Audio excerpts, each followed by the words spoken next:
Yeah. Um, Was yeah, there and was there a surrender? What I guess brought you to, I don't know if surrender is the right word, but kind of what brought you to that space of being okay?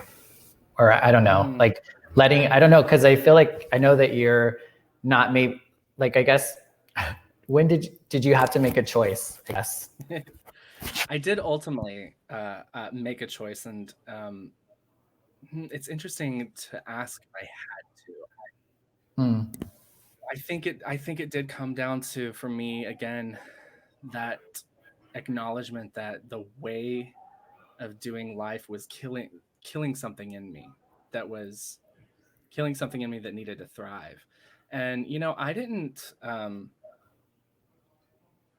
I did all the research around the theological arguments, and um you know talked myself into believing that actually the Bible has been misinterpreted and the clobber passages are not actually clobbering queer people as we understand queer people today.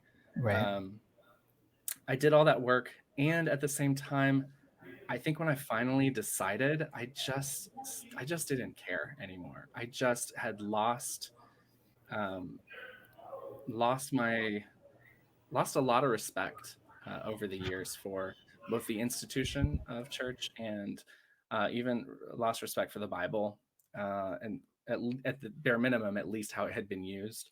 But I think honestly for the Bible itself. And so I had kind of reached a point where my faith had degraded to the point where when I finally was like, I'm suffocating and I want to be happy. Um, I didn't really need to do a lot of personal mental gymnastics with my faith anymore, because it had just kind of like,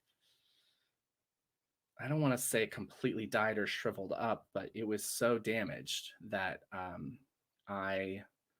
Oh, hi Anissa. Hi Wendy. I'm sorry. I'm seeing these some of these comments come through now. Um, my faith had just reached a point where it was, how I talked about it. It used to be just the most elevated thing in my whole life, and the thing I would always put the priority on. And just, I think over time it was so painful and it hurt so much in so many ways that I stopped giving it that power.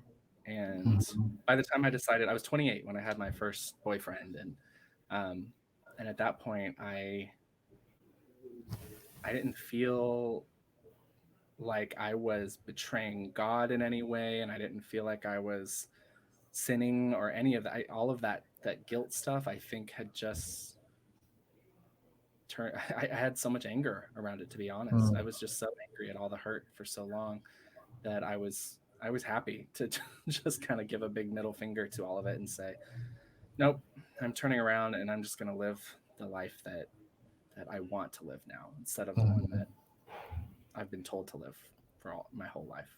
Yeah. How did you address that, or how did you cope with that anger? Or is it still there? I was just about to say, how am Yeah. I still coping with that anger? Right. It is still there. Uh, and I think you've probably seen some of it in the TikTok videos. It's an undercurrent, I think, to all of the work I do now. I'm a very justice oriented person. Like, it pains me to see injustice in the world, and um, I think once I came out and started making queer friends and started finding other people, a lot of people I grew up with who were queer, and we just didn't know that about each other because we were all so Right. desperately trying to hide it. Once I saw the impact it was having on this broad group of people, and that we were a broad group of people, I didn't feel Mm-hmm. so more like I was the only person in the world who was attracted to, the only boy in the world who's attracted to men.